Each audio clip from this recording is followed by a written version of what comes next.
बिस्मिल्लाहिर्रहमानिर्रहीम, अस्सलाम वालेकुम। टारगेट 7 के साथ मैं हूँ एतजाज़ नकी और मेरे साथ मौजूद हैं सज्जाद तरीन साहब।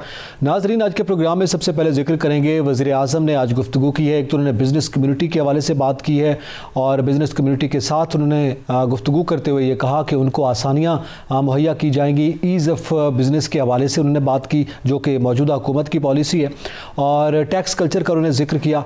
फिर उन्होंने ये भी कहा कि महंगाई जो है वो 3 महीने की मेहमान है और ये कोरोना की वजह से आई है, उसके बाद सूरत हाल बेहतर होगी। इस पे बात करेंगे। इसके साथ साथ विफाकी काबीना का इजलास हुआ जिसके बाद फवाद चौधरी साहब ने ब्रीफिंग दी है और उस पर भी कुछ आम फैसले किए गए, वो भी शामिल गुफ्तगू करेंगे।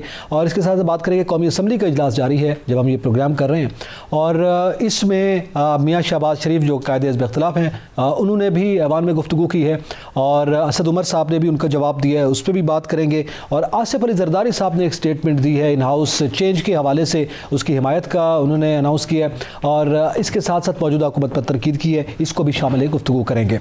जातरीन साहब, सबसे पहले तो वज़ीर आज़म ने आज गुफ्तगू की, बिज़नेस कम्यूनिटी से वो बात कर रहे थे, उन्होंने मौजूदा हुकूमत की कारकर्दगी का जिक्र किया। उन्होंने ये कहा कि ये पहली दफ़ा ऐसा इस मुल्क की तारीख़ में हुआ कि हमारी जो 4 फसलें हैं वो क्रॉप फसलें हुई हैं और हमारी जो है वो एक्सपोर्ट में इजाफा हो रहा है, हमारी मईशत जो है वो बेहतर हो रही है। वैसे रोज़ाना वो ये इन बातों के ट्वीट भी कर रहे हैं और आज उन्होंने कहा कि वो ये चाहते हैं कि जो हमारा ताजर तबका है और जो बिज़नेस कम्यूनिटी है उनको आसानियाँ फराहम की जाएँ, क्योंकि सब्ज़ियाँ उगाने से और खेत खलियान पे काम करने से तरक्की नहीं आएगी बल्कि इंडस्ट्री लगाने से तरक्की आएगी। जनाब प्राइम मिनिस्टर इमरान खान साहब ने जो बात कही वो ज़ाहिर है मुल्क के वज़ीर आज़म हैं, जो बात भी कहें जब जो ख्याल आ जाए वो कह देते हैं। सबसे पहले बात यह है कि किसी भी मुल्क में इंडस्ट्री लगाने के लिए वहाँ का एनवायरनमेंट देखना पड़ता है कि क्या जहाँ आप इंडस्ट्री लगा रहे हैं वहाँ गैस है, वहाँ बिजली है, वहाँ दीगर कोई सोर्सेज हैं।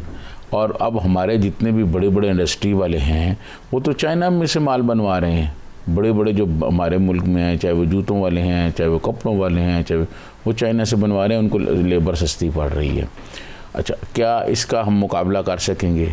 फिर आपने कहा ये सब्ज़ी और ये इस तरह की जो बातें की, जनाब ये बेचने के लिए नहीं, ये तो खाने के लिए हैं। आबादी इतनी बढ़ गई है कि यहाँ हम जो है ज़राई मुल्क हैं और हमारे यहाँ गंदम नहीं होती। हम ज़राई मुल्क हैं, हमारे यहाँ शुगर मिले हैं, हम बड़े जो चीनी प्रोड्यूसर मुल्क हैं उनमें शामिल हैं, हमारे पास चीनी नहीं होती। आलू आपको पता है किसान लाहौर माल रोड पर लेके आए और वहाँ उन्होंने फेंकी और उनको कोई ले नहीं रहा था। बात ये है कि ये एक बात प्राइम मिनिस्टर ने कही कि ये इंडस्ट्री, बिल्कुल इंडस्ट्री जो है वो तरक्की का सबब बनती है, लेकिन इंडस्ट्री के लिए वो माहौल भी चाहिए, वो वसाइल भी चाहिए जो हमारे पास नहीं है। हमारे पास गैस की शॉर्टेज है, हमारे इंडस्ट्री वाले और सारे जो है वो टेक्सटाइल वाले बैठे हुए हैं, हड़तालों पे हैं। वहाँ लोग जो हैं अपना क्या नाम है बेरोज़गार बैठे हुए हैं। वो तो जो गरीब आदमी है उसको तो ये जो टेक्सटाइल इंडस्ट्री वाला है ये तो डेली बेसिस पे उन्होंने रखा होता है, मशीन चलेगी तो पैसे देंगे। नहीं, वो तो कह रहे हैं हमारे यहाँ वसाइल की कमी नहीं है, बल्कि उन्होंने एक जुमला कहा कि बनाना रिपब्लिक में वसाइल की कमी नहीं बल्कि कानून की कमी की वजह से मसाइल पैदा होते हैं। अच्छा, बात यह है कि कानून की जो कमी है वो कानून की बेहतरी लाना, कानून की बालादस्ती लाना वो किसका काम है? वो प्राइम मिनिस्टर का काम नहीं है। वो हुकूमत में नहीं बैठे हुए। प्राइम मिनिस्टर साहब जो हैं पिछले 3.5 साल में उन्होंने कौन सी कानून की बेहतरी के लिए कोई काम किया? नैब के लिए वो आए थे, उन्होंने बड़े नारे लगाए और बहुत कुछ किया कि करप्शन ख़त्म कर देंगे, नहीं छोड़ेंगे, डाकू चोर पता नहीं क्या कुछ कहते रहे। आप मुझे ये बताएं, कोई एक आदमी, कोई एक मुझे बता दें कि जी फ़लाँ साहब बड़े जो पॉलिटिकल लीडर थे उनके पास इतने पैसे इन्होंने बरामद कर लिए, ये उनके लंदन के घर बेच के और इन्होंने पैसे ले लिए, उल्टा हमें देने पड़ गए हैं। सही है जी। तो ये ओवरऑल प्राइम मिनिस्टर दिल को खुश करने के लिए हर दिन एक नया थीसिस देते हैं। बात यह है कि आप इंडस्ट्री लगाने के लिए आपके पास क्या होमवर्क है? और यहाँ जो इंडस्ट्री वाले हैं वो छोड़ के जा रहे हैं। ये तो हमारा लोगों की इंडस्ट्री बंद हो रही है, चले गए, बांग्लादेश चले गए। आप ये बताएं कि यहाँ इंडस्ट्री के लिए कौन सा माहौल बनाया हुआ है आपने? कौन सी मतलब बिजली यहाँ महंगी है, गैस यहाँ महंगी है, मिल वैसे नहीं रही। नहीं, वो तो गुज़िश्ता हुकूमतों में इकदाम नहीं हुए, लोग चले गए। और जनाब गुज़िश्ता हुकूमतों को आप कहते रहेंगे, कब तक कहते रहेंगे? 3.5 साल में आपने कौन सा वापस ले आते है? आप 3.5 साल में कोई ऐसा माहौल बना देते कि आप कहते वाजिब, लोग कहते थे चलो जी पाकिस्तान जाकर इंडस्ट्री लगाओ। कौन सी इन्होंने एक बात की है? इनकी कोई इंडस्ट्री की पॉलिसी, इनकी कोई सरमायाकारी की पॉलिसी, इनकी कोई ज़राई पॉलिसी, कौन सी ऐसी पॉलिसी है जो आप कहें कि यार ये पॉलिसी तो इनकी बहुत अच्छी जा रही है? किसी एक पॉलिसी का आप बता दें मुझे कि आप कहें जी सज्जाद तरीन साहब ये जो इनकी पॉलिसी है ये तो टॉप 1 जा रही है, 70 सालों में किसी ने नहीं बनाई। सर एक पॉलिसी है वो कोरोना पॉलिसी जिसका जिक्र किया है, और वज़ीर आज़म साहब कहते हैं कि हमारी कोरोना पॉलिसी बड़ी कामयाब गई है, पूरी दुनिया ने उसको सराहा है। बल्कि वो तो कह रहे हैं जो फैसले मैंने किए थे वो बोरिस जॉनसन जो है वो कर रहे हैं इंग्लैंड में। बात यह है कि उन फैसलों से हम लोग महफूज हुए ना, लोगों को रोज़गार तो नहीं मिले, लोगों को कोई सनती तरक्की तो नहीं हुई, लोगों के लिए कोई और वसाइल तो नहीं पैदा हुए ना कोरोना में। ये आपकी पॉलिसी जो बहुत अच्छी थी, ये जो अगले इलेक्शन में आप इंशाल्लाह आप जाएंगे तो आप लोगों को बताएंगे जी हमारा कोरोना पॉलिसी तो बहुत अच्छी थी, तो आपका अशर वही होगा जो आपका कंटोनमेंट बोर्ड में हुआ है और अब जो बल्दियाती इंतखाबात में हुआ है, KP में जो कुछ हुआ, दूसरे मरहले को भी देख लीजिएगा, पंजाब को भी देख लीजिएगा कि आपकी बेहतर पॉलिसी कोरोना वाली को अवाम कितना पसंद करते हैं। यार मैंने पहले दिन आपको ये कहा कि इतना सब अवाम पसंद करते हैं। ये IMF इंटरनेशनल जो जितनी भी मॉनिटरिंग कंपनीज हैं और ये इदारे हैं मालियाती, इनके आज़ाद-ओ-शुमार से आम आदमी को कोई फ़र्क नहीं पड़ता। आम आदमी ये देखता है, गरीब मेहनत कश मजदूर ये देखता है कि मेरे घर में चूल्हा जल रहा है, मेरे पास इतने वसाइल हैं कि मैं बच्चों को पढ़ा रहा हूँ, घर का किराया दे रहा हूँ, बिजली का बिल और गैस का बिल दे रहा हूँ, ये चीज़ें कर रहा हूँ। अगर उसका वो कर रहा है तो वो कहता है माशी तरक्की है। अगर गरीब आदमी के पास ये चीज़ें नहीं हैं तो आप मुझे ये बता दें कि कैसे मुमकिन है कि IMF हमें कहता रहा ना कि जी बड़ी अच्छी पॉलिसी हैं, कोरोना की आप कहते रहे ना अच्छी पॉलिसी हैं। भाई कोरोना के दौरान लोगों के साथ क्या हुआ है? लोग फाकों पर मजबूर हो गए हैं। सही, आप क्या बात कर रहे हैं कि मेरी कोरोना पॉलिसी जो है वो बरतानिया वाला देख रहा है और दूसरा देख रहा है। खुदा के लिए पाकिस्तान की पॉलिसियां भी देखें। पाकिस्तान के गरीब आदमी का जिक्र कर रहे हैं, गरीब आदमी परेशान है मुआशी सूरत हाल से। गरीब नहीं सर, यहाँ मिडिल क्लास तबका वैसे ही एक्सक्यूज हो गया, एग्जिस्ट ही नहीं करता। और बड़ा तबका यानी जिस बिजनेस कम्युनिटी से आज बात कर रहे थे, गरीब आदमी को तो 2 वक्त की रोटी नहीं मिल रही, ठीक है, घरों में गैस नहीं आ रही, चूल्हे नहीं जल रहे, उसमें तमाम तबकात परेशान है। सनत को, जब इंडस्ट्री को ना गैस मिल रही है, ना बिजली मिल रही है, ना सहूलियात मिल रही हैं, वहाँ पे उनकी एक अलग परेशानी है, ठीक है। वो ब्लैकमेल अलग हो रहे हैं, जो जिस टैक्स कल्चर की बात कर रहे हैं, टैक्स के नाम पर मुताल्लिका इदारों से। इसके साथ साथ ज़राअत की बात कर लें, छोटा ज़मींदार है या बड़ा ज़मींदार है, उसको खाद नहीं मिल रही, ठीक है, खाद का बहरान है यहाँ पे तो सर गरीब आदमी से लेकर अगर हम कोई बड़ा तबका या अपर मिडिल क्लास के, वो भी परेशान है इस सूरत हाल में। मैं आपको ये बताऊं कि गैस की ये सूरत हाल हो गई है कि कल एक हमारे दोस्त हैं, बहुत ज़बरदस्त आदमी है, बुज़ुर्ग आदमी है। कल मैंने उनको ये पूछा, अचानक मैंने रात को देखा, मैं गया हुआ था एक जगह, प्रेस क्लब से निकला और मार्केट में गया तो मैंने उन्हें पूछा सर आप रात को कैसे? तो उन्होंने कहा यार मेरा दिल चाह रहा था चाय पीने के लिए और मेरे घर गैस नहीं थी तो मैं होटल पर चाय पीने आया। ये सूरत हाल हो गई है लोगों की। अब आप मुझे बताएं कि यहाँ आप इंडस्ट्री लगा रहे हैं, इंडस्ट्री का इनकलाब ला रहे हैं और आप तरक्की कर रहे हैं, रोज़गार ला रहे हैं, क्या किया आपने? तो देखें ये हम अभी ब्रेक की तरफ बढ़ते हैं, लेकिन जाते जाते मैं एक बात शामिल करता चलूँ, उस पर फिर बात करते हैं। ये वज़ीर आज़म तो आपको याद है मुर्गे पालने की, कट्टे पालने की और लाइफ स्टॉक की बात करते थे और ये कहते थे कि जनाब उससे तरक्की और खुशहाली आएगी। उस वक्त अपोजिशन कह रही थी भाई इंडस्ट्री से आती है, इन बातों से नहीं आती, और ये क्लैरिफिकेशन दे रहे थे। आज वज़ीर आज़म कह रहे हैं इंडस्ट्री से इनकलाब आता है, सब्जी उगाने से नहीं आता। जुमला छोटा सा कहना चाहता हूँ कि प्राइम मिनिस्टर कहीं ये ना कह देंगे पनागाहें बनाने से इनकलाब आता है, पनागाहें बनाने से मुल्क तरक्की करता है। चलिए इस हवाले से मज़ीद बात करते हैं, वफाकी काबीना का भी जिक्र करेंगे। एक ब्रेक के बाद हमारे साथ रहिएगा।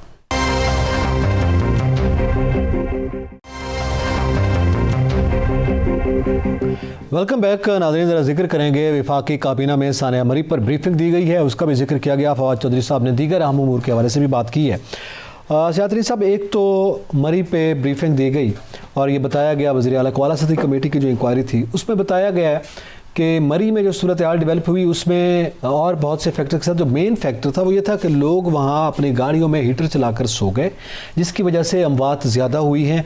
और इसके अलावा ज़ाहिर मशीनरी नहीं पहुँच पाई थी, बर्फ़बारी ज़्यादा थी और मशीनरी का जाना मुश्किल हो गया था। तो बहुत सी वजूहात जो हैं आज वज़ीर आज़म के सामने पेश की गई हैं। फवाद चौधरी साहब ने आज ये बताया है कि जनाब ब्रीफिंग हो गई है और रिपोर्ट दे दी गई है।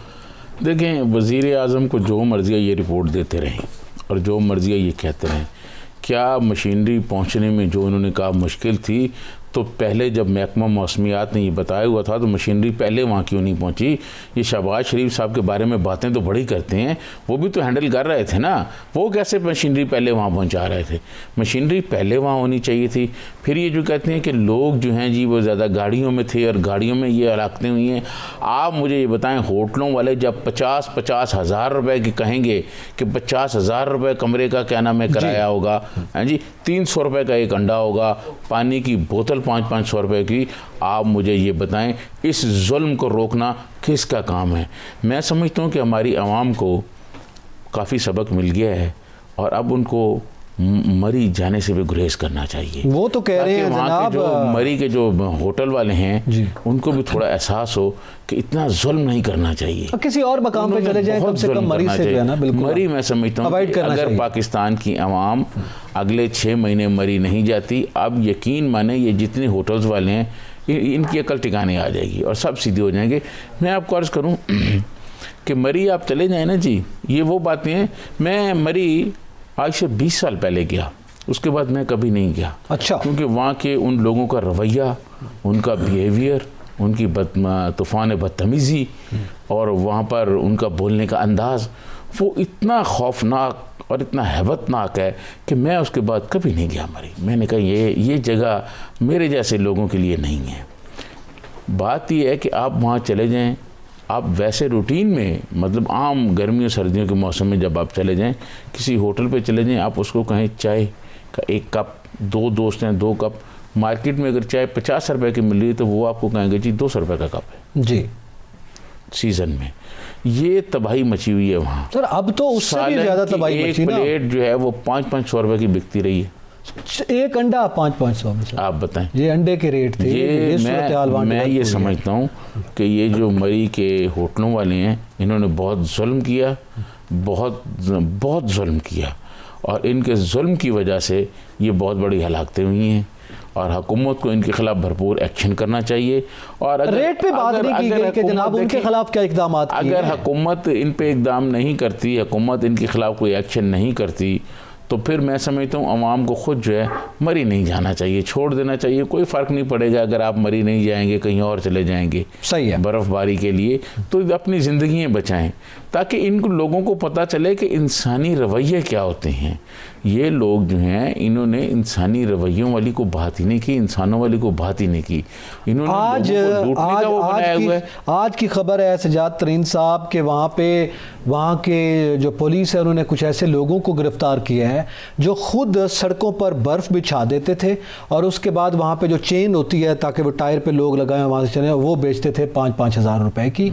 ये खुद वो कार्रवाई करते थे। ये पुलिस का बयान है, उन्होंने ये लोगों को गिरफ्तार किया है, ऐसे लोगों को। तो यहाँ वहाँ पे ये सूरत है, ये रवैया है, उसके हवाले से क्या इकदाम किए हैं। और फिर ये कह रहे हैं कि सूबाई हुकूमतों को चाहिए कि वो इकदाम करें। ज़ाहिर है ये पंजाब हुकूमत के अंडर आता है तो वो भी तो आप ही की हुकूमत है। देखें बात ये एक दूसरे पर लगा रहे हैं। वहाँ जो आपने अरस्तु पंजाब में बिठाया हुआ है वसीम अकरम प्लस जी, वो तो वो उसकी सलाहियत को आपने देख लिया है ना जी। यार अभी तक मैं समझता हूँ कि commissioner Rawalpindi, deputy commissioner Rawalpindi, assistant commissioner मरी और प्राइस कंट्रोल अथॉरिटी, ये सारे प्राइस कंट्रोल पूरी की पूरी इंतजामिया जो है ये इन पे मुकदमे हो जाने चाहिए थे।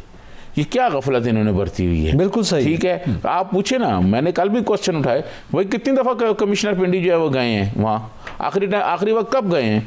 वही कमिश्नर पिंडी, डिप्टी कमिश्नर पिंडी, डीएसपी वहाँ के जो बाकी अपने लोग हैं, उन सब इदारे वालों को, लोगों को, उनको जवाब तलबी उनसे होनी चाहिए, उनके खिलाफ एक्शन होना चाहिए, उनको गिरफ्तार होना चाहिए। और जो लोगों का खानदान बर्बाद हो गए हैं, पूरे का पूरा खानदान चला गया, 8-8 लोग गए हैं कि खानदान के। आप मुझे बताएं कि आप ये कहेंगे जी फलां ये कर रहे हैं, और वो आज मरी वालों को मैंने देखा होटल वाले एक प्रेस कॉन्फ्रेंस कर रहे थे यहाँ आके कि जी हमारे ये रवैये, और अपने आप को फरिश्ते साबित कर रहे थे। मैं समझता हूँ अगर हुकूमत एक्शन लेने वाली होती है उनको इस्लामाबाद में गिरफ्तार कर लिया जाता, सब होटल वालों को, बिल्कुल पूरी एसोसिएशन को गिरफ्तार कर लिया जाता। जिन लोगों के बयानात इस वक्त सोशल मीडिया पर आ रहे हैं और ये कह रहे हैं कि वो जिस होटल पे गए हैं उनसे बाकायदा तौर पर रब्ता किया जाता कि आप किस होटल पे गए, किसने आपसे पैसे मांगे, उनको उठा लिया जाता और फिर उसके बाद ये कार्रवाई की जाती। मेरे ख्याल में वो अकल ज़रूर ठिकाने आती।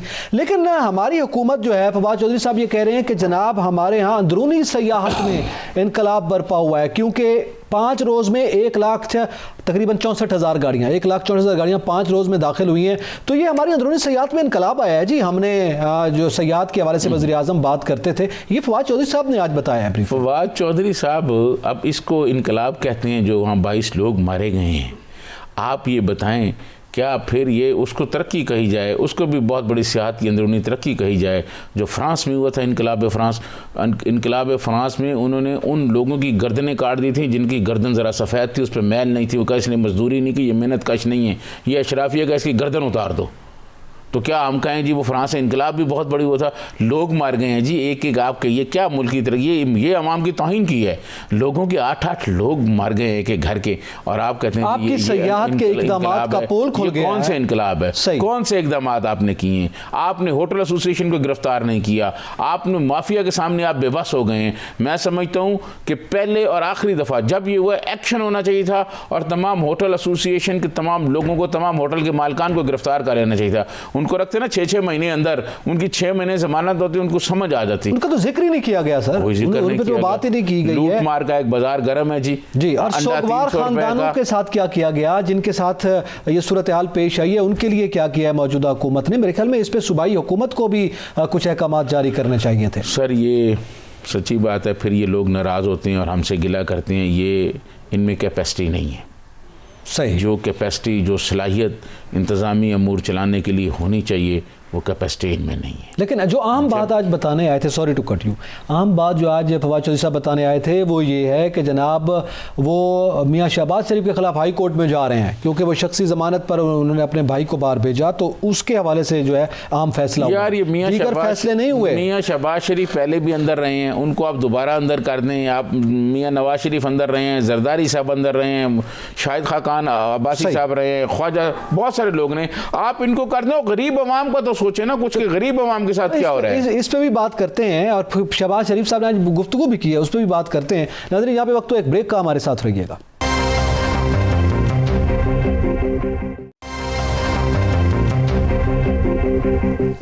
वेलकम बैक नाज़रीन। जिक्र करेंगे आज कौमी असम्बली के इजलास में कायदे हिज़्ब इख्तिलाफ शहबाज शरीफ ने गुफ्तगू की है। और तरीन साहब आप जानते हैं, उन्होंने कहा, एक तो ज़ाहिर उन्होंने हुकूमत पर तनकीद की, उनकी माशी पॉलिसियों पर तनकीद की। उन्होंने कहा इनके पास तो अब दिफाई अखराजात के पैसे नहीं हैं, ये तो सिक्योरिटी रिस्क बन चुके हैं। देखें ये जो इनकी नलायकी है ना, इनकी नलायकी अपोजिशन वाले बार बार बताते रहते हैं, और आज शहबाज शरीफ साहब ने बड़ी सख्त बातें भी की हैं आवाम के हवाले से, उन्होंने बहुत सख्त बातें की हैं।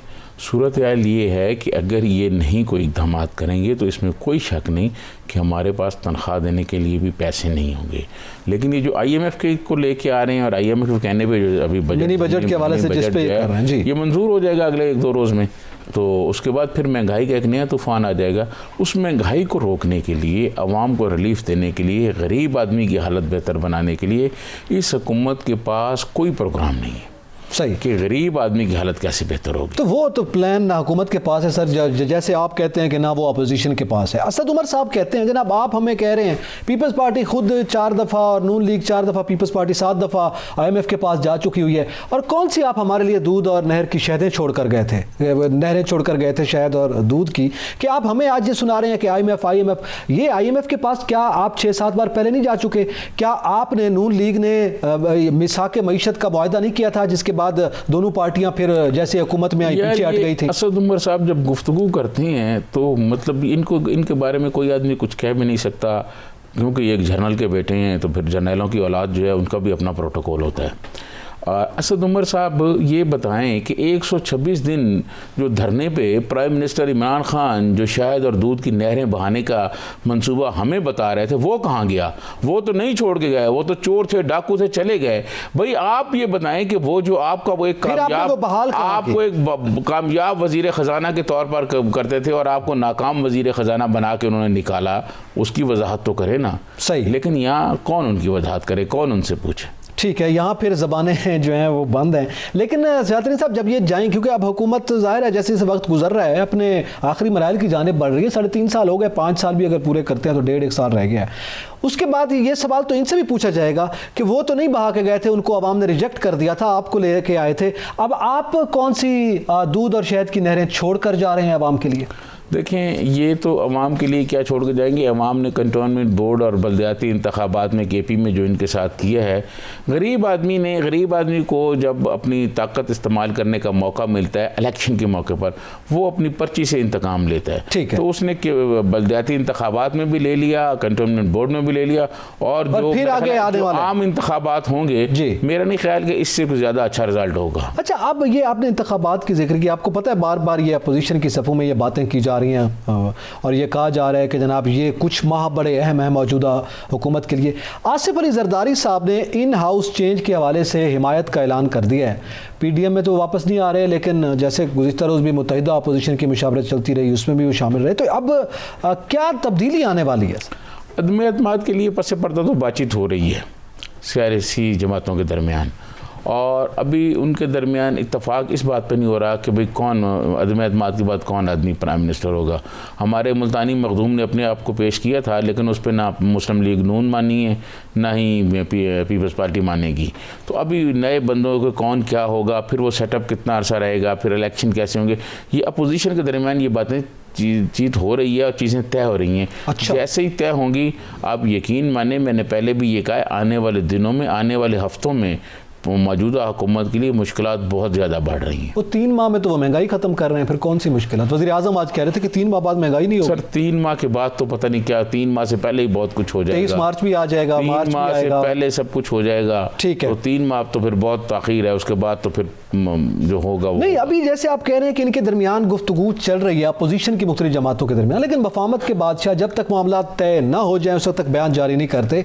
ये उन्होंने जो हमायत का ऐलान कर दिया, इसका मतलब है ये मामला तो तय हो गए हैं, अब अपोजिशन की तमाम जमातें इस नुक्ते पर मुत्तफिक हैं। इस बात पर तो आसिफ अली जरदारी साहब ने बहुत पहले, जब यूसुफ रज़ा गिलानी जीते और हफीज़ शेख साहब को सेनेट में शिकस्त हुई थी, तो उन्होंने कहा था कि हमें अदम एतमाद कर देना चाहिए। और अगर उस वक्त मियाँ नवाज शरीफ मान जाते और मुस्लिम लीग नून वाले दोस्त मान जाते, मौलाना साहब भी, तो आप यकीन माने आसिफ अली जरदारी साहब जो हैं वो मफाहमत के शहंशाह हैं, बातचीत करना जानते हैं, लोग उनके राब्ते में हैं, अदम एतमाद उसी वक्त हो जाना था। लेकिन मुस्लिम लीग नून ने इनकार कर दिया, जिसकी वजह से ताख़ीर हो गई।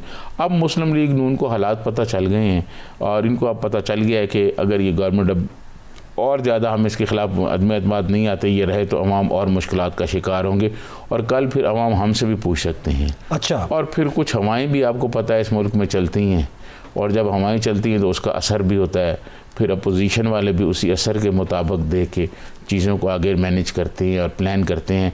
तो मेरे ख्याल में अदम एतमाद तो ये लेके आएंगे।